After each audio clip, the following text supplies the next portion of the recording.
Hello, everybody. So today we are going to continue on with our introductory unit. I know it says unit 2 here. This is from last year. This is still unit 0, just our review. So we are continuing to review things that you should already know. And today is going to be cells. This is all in chapter 3. Okay. So there are about 70 trillion cells in the human body, which is just a staggering number to think about. Okay, but obviously that is an estimate. Okay, but about 70 trillion cells just shows you how vast the human body is in terms of cells. Lots of different varieties. And these varieties of cells are called differentiated because they are specialized and they have their own set of functions that are determined by really the shape and the structures that are found within the cell. Okay, so a theme that we will continue to discuss is that the form, so the structure, determines the function.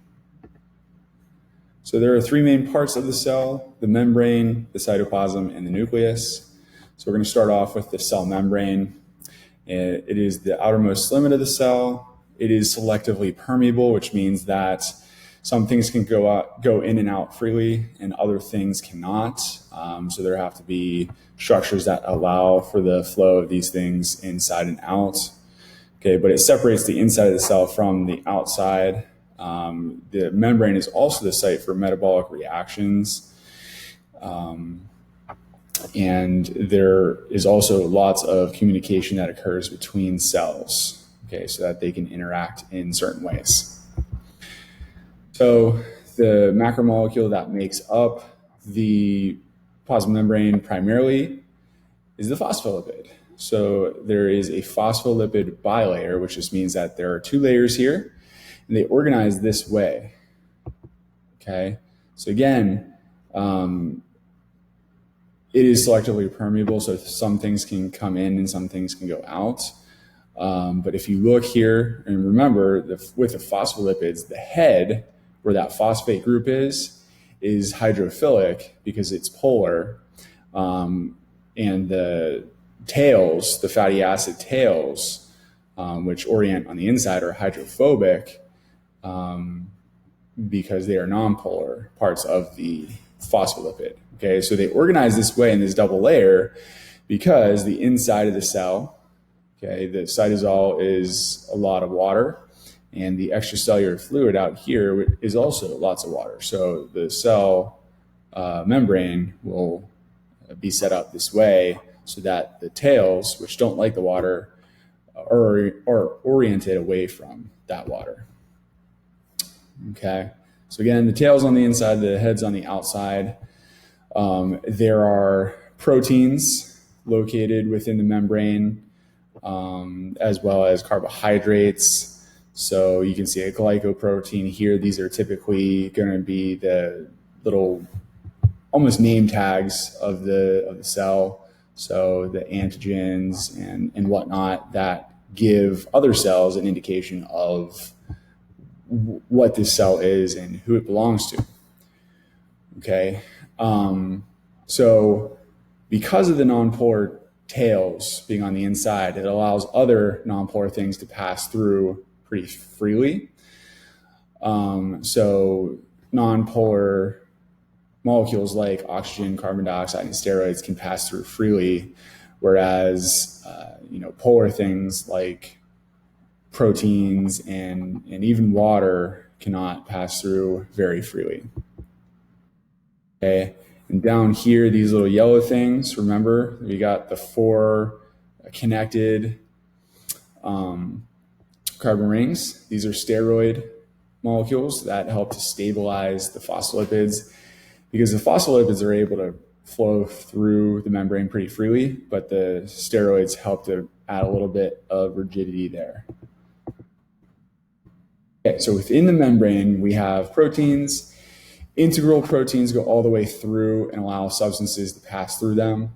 They're like little tunnels that allow polar or large molecules to pass through. Peripheral proteins will project from the outer surface, which might provide like a receptor or something like that for that cell. Receptors are integral and peripheral. So they span the membrane and they stick out slightly so that they can accept a hormone or some other molecule to then send a message to the inside the cell. Okay, so some types of peripheral proteins are glycoproteins. So these are sugar protein hybrid molecules, I guess you could say. So it's a protein that has a carbohydrate group attached to it, used for recognition, so that the immune system can, recognize cells or not recognize. And if they don't recognize it, then they're going to attack it.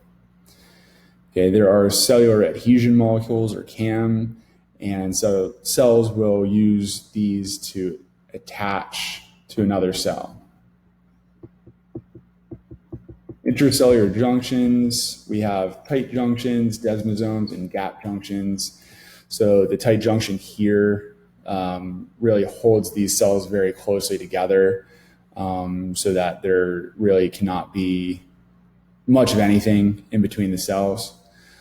Desmosomes help to hold the cells together, so you see these commonly in your skin, and they're used as reinforcement to really hold the cells together, very similarly to the tight junctions.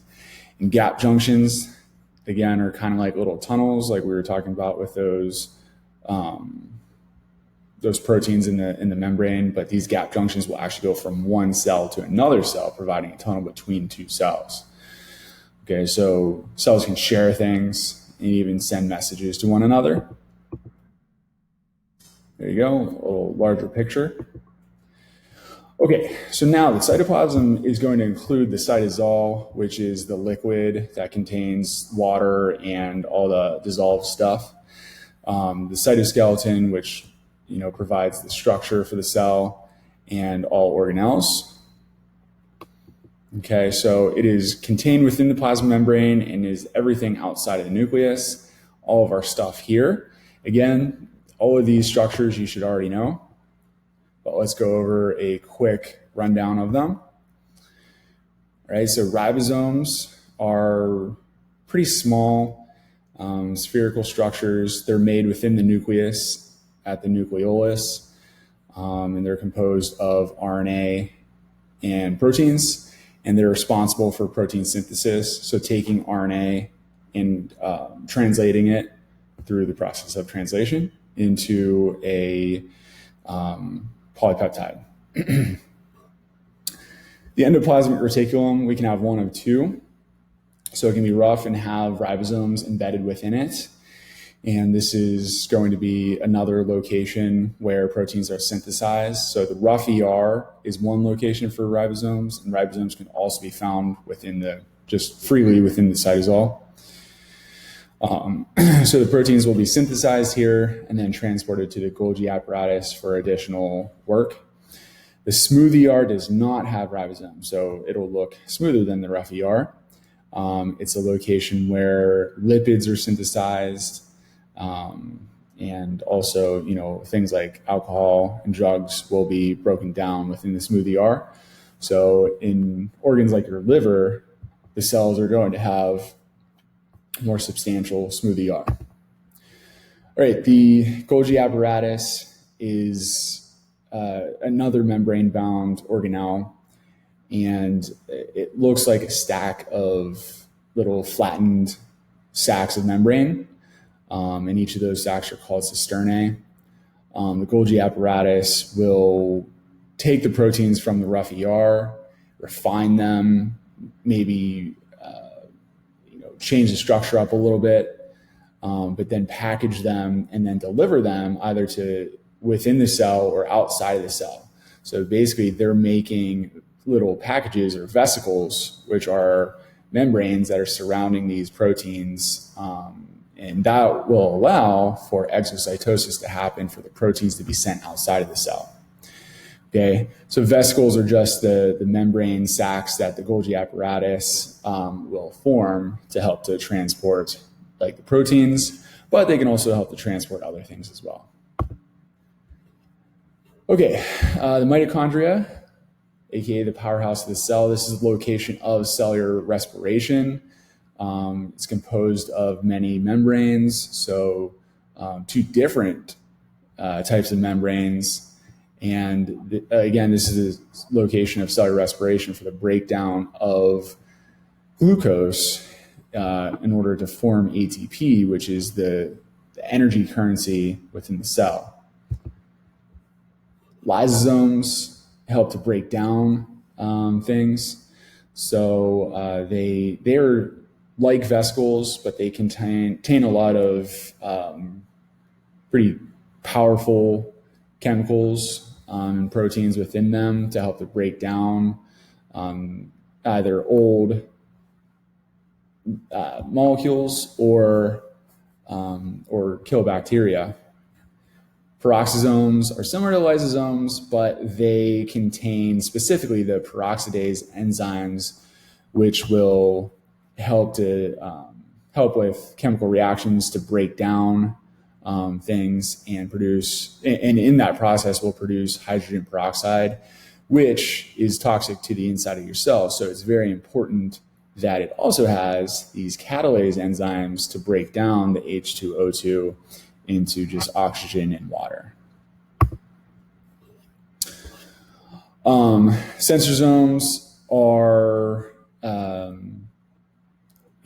they consist of centrioles, which will have a role during cell division to help to distribute the chromosomes to two different sides. Cilia and flagella are little extensions from the membrane that will be controlled by the cytoskeleton of the cell. So cilia are like little hair-like projections. If a cell has cilia, it's going to have lots of these projections. So it's typically found in places where there would be mucus that would be released and then need to move over those cells. The flagella, the main example in the human body is of sperm cells, and the flagella helps to move the sperm cells so that they can travel to the egg. Microfilaments and microtubules produce the structure within the cell, okay, help to maintain the shape. Microfilaments help with movement to a certain degree as well. Okay, so again, we have a diagram here. So we got our nucleus, we have the rough ER with the ribosomes, and then the Golgi apparatus. We have the smooth ER back here, which is making these lipids, in this case, milk fat. Okay, so those will be released with from outside the cell. Okay, these the Golgi apparatus is taking the proteins that are being made here at the ribosomes and packaging them up. All right, we have some mitochondria, which will help to produce the ATP for cellular processes. Okay, so that brings us to the nucleus now. So this is going to be typically the most prominent portion of the cell. It contains all of the DNA. Okay, the nuclear envelope is just the membrane surrounding the nucleus. It is also a phospholipid bilayer, just like all of the membrane-bound organelles, as well as the cell membrane. It has nuclear pores, which will allow RNA to pass out, as well as other proteins and messengers to come in. DNA is genetic material. Chromatin is the DNA when it is packaged around proteins. So it helps to condense the DNA so that it can be held within the nucleus. So, a little bit of detail, the DNA will wrap around 8 what are called histone proteins, and that will form a nucleosome structure. and the nucleosomes will be folded upon each other further. So that provides a lot of compacting of the DNA so that it can fit within the nucleus. Okay, and when these nucleosomes are tightly wound around the histone proteins, and it's tightly wound around a gene, then that means that that gene is not going to be able to be used until it's unwound. Okay, so here you go. So the DNA wraps around these proteins. This is a nucleosome, and then you can see how these nucleosomes are folded on each other. So this would be the chromatin, and then when cellular division happens, then they'll be bound even further up into chromosomes. Okay. Now, another structure within the nucleus is the nucleolus. So it is dense. It's going to look like a dark spot within the nucleus. It's composed of RNA and protein, and it is responsible for producing ribosomes, which we need for protein synthesis. Okay, so if cells need lots of ribosomes, then they may have more than one nucleolus. All right, so there you go. We got our nucleus, we got the nuclear envelope with the pores embedded within them, the DNA inside here, and the nucleolus. Outside of the nucleus will be our rough endoplasmic reticulum, which has all these ribosomes embedded within it. Okay, I think we're going to pause here. So, this is more substantial than I really intended for. So I think we'll save the rest of this for Friday or Monday, depending on which group you are. So, at this point, you should know everything from the cytoplasm through the cell membrane all the way through cytoplasm and the nucleus.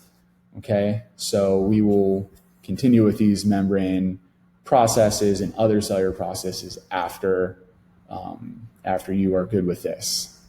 Okay, so check the Google form today and email me with any questions.